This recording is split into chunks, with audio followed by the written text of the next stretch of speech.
عرب؟ إيه؟ الرسول كان متزوج من امرأة منافقة. تعال حتى أسمعك. هل تزوج رسول الله من زوجة منافقة؟ نعم. اسمعني الدليل، اسمع الدليل. أسأت الرسول. اسمع الدليل، اسمع الدليل.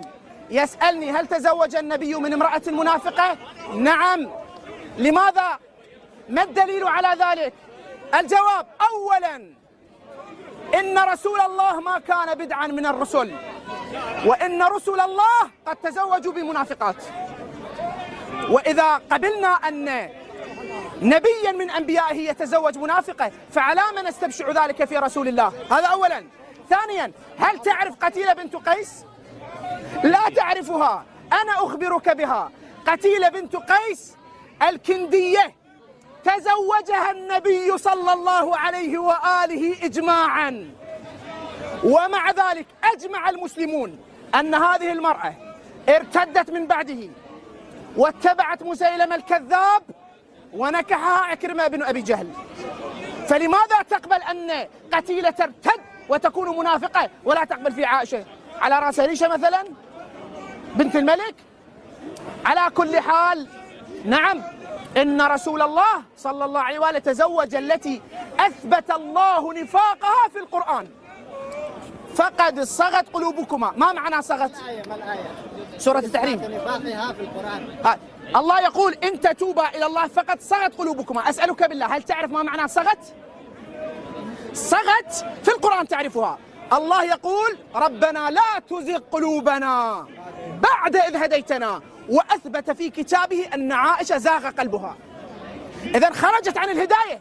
جيب لي دليل، جيب لي دليل. هذا هو، جيب دليل. أعطني دليل أن عائشة تابت. يلا، أنا الآن إذا أعطيتموني دليلا أن عائشة تابت سأكفر بالإسلام وأتبع الناصبية، سأصبح من أتباع عائشة. بعد تلك الآية إن لم تتب لماذا واصل معها الرسول عليه الصلاة والسلام ولماذا لم يطلقها؟ لم يطلقها. سؤال جيد، اسمعني. لماذا رسول الله لم يطلق عائشة كما أن رسول الله لم يطلق قتيلة؟ فهل هذا يعني أنها مؤمنة؟ كما أن نوح لم يطلق زوجته، كما أن لوط لم يطلق زوجته، كما أن موسى زوجته كانت منافقة أيضا حاربت من بعده وصية. فإذن عدم تطليق النبي لا يعني بالضرورة أنها مؤمنة. أصلا رسول الله، أتعرفون ماذا فعل مع المنافق ابن سلول؟ ابن سلول منافق بإجماع المسلمين، صحيح؟ رأس المنافقين، صحيح؟ ابن سلول لما مات كفنه النبي بقميصه وصلى عليه. هل نقول أنه مؤمن؟ إذن لما النبي يدار المنافقين أو لا يقتلهم أو لا يبعدهم لا يعني أنهم مؤمنين. نحن نبحث في أدلة القرآن.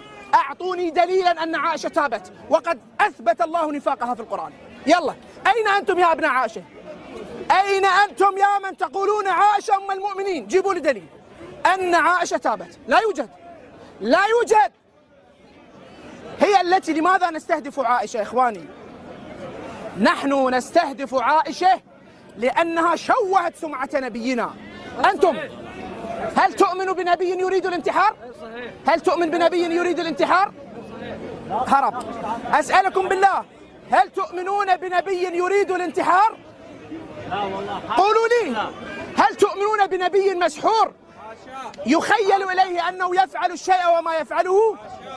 إن قلتم نعم سلاما على عقولكم، وإن قلتم لا فلعنوا عائشة. هذا هو.